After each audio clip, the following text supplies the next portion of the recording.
Among the speakers, prominent Syrian Sunni cleric Sheikh محمد اليعقوبي. Al-Ya'qubi was among the first Syrian clerics to call on President Bashar Assad to step down in 2011 after government forces cracked down on peaceful protesters. He was forced into exile later that year. But he is also a vocal critic of the Islamic State group. 2 months ago, he released an open letter to its leader, Abu Bakr al-Baghdadi, telling him, "You have misinterpreted Islam into a religion of harshness, brutality, torture, and murder," which he called a great wrong and an offense to Islam. I spoke with Sheikh al-Ya'qubi yesterday. Why do you think the Islamic State group is staging these violent beheadings of Westerners, even aid workers like Peter Kasig? They carry hatred to the world, to Muslims and non-Muslims alike. You see, he converted to Islam, it didn't help him. He was an aid worker, it didn't help him. What kind of a heart kills someone who came to help the people of Syria? What kind of a man, even in Islam, between brackets, kills his Muslim brother? So why are they so successful, apparently, in attracting recruits not only from all over the Islamic world, but even Western Europe and here in the United States? It's the Assad regime, and the atrocities of the Assad regime would still continue. It's a killing machine. 200,000 people have been killed over 3.5 years now. So as long as the Assad atrocities continue, you'll find groups like ISIS succeeding in recruiting more people. Now, of course, you were an early opponent of the Assad regime. They were peaceful demonstrations then. Why is the anti-Assad movement really now apparently being led by the most extreme elements in the Muslim community? Because the voice of the people was lost within all of the fighting. The Assad regime is very cunning. It opted for violence and extreme use of power from the very early days of the uprising. And it released from prison the most extremists, Islamists, knowing that they will opt for carrying guns and fighting in revenge. So that's how the shape of the Syrian uprising changed from the beginning. You said earlier this week that al-Baghdadi, the self-declared ruler of this Islamic State caliphate, was going to hell. What do you mean? He's against Islam.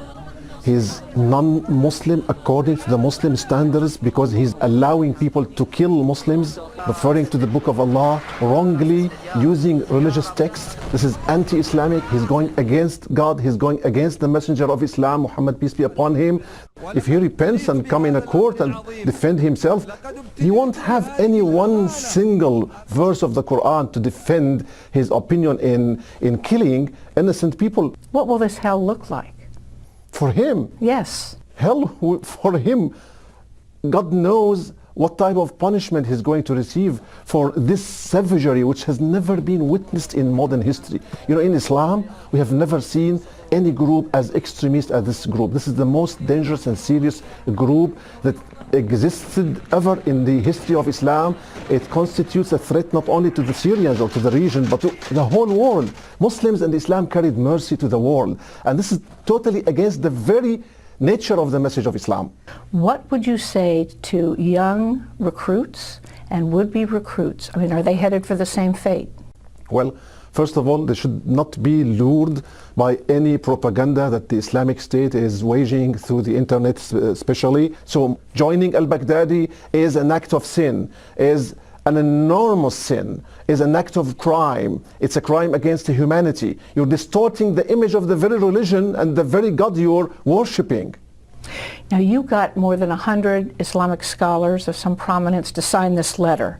But do you think there has been enough significant opposition and outcry from the moderate Muslim community, the nonviolent Muslim community in general, against the Islamic State group? You're right, Margaret, to put this question. There hasn't been enough indeed. And we regret this. We think that mainstream media in the Arab world has not been highlighting this important issue by bringing religious scholars on prime time to address our Muslim fellows across the Arab world and the Islamic world. But I mean, these are your communities. Cannot the communities themselves generate this kind of counterforce in all these other countries where some of these recruits are coming from? It's very clear that it is incumbent upon all Muslims to inform if they know of anyone traveling, because They're doing service to God by informing of anyone who is joining this gang. This is a group of gangsters who are distorting history, distorting the history of humanity even, not only the history of Islam. Now, 3 years ago when you first came out against Assad, you talked about wanting to build a tolerant, democratic Syria where all faiths, Sunni and Shia, other faiths could live side by side. Is that dream over? No, it is not over.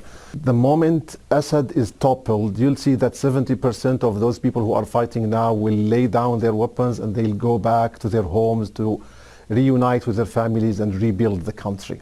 Syrians they presented a beautiful example over centuries of harmonious coexistence between all groups. See, Damascus is the oldest city that has been inhabited in the world for 10,000 years continually. And they are capable of doing this again. And you think after all this violence, all this savagery, it can be put back together? Syria can be put back together. Its long history will not be erased by someone like al-Baghdadi or a group like ISIS. Syrians have a lot of hopes and they seek the help of the friends of Syria and the world to get rid of both the Assad and ISIS.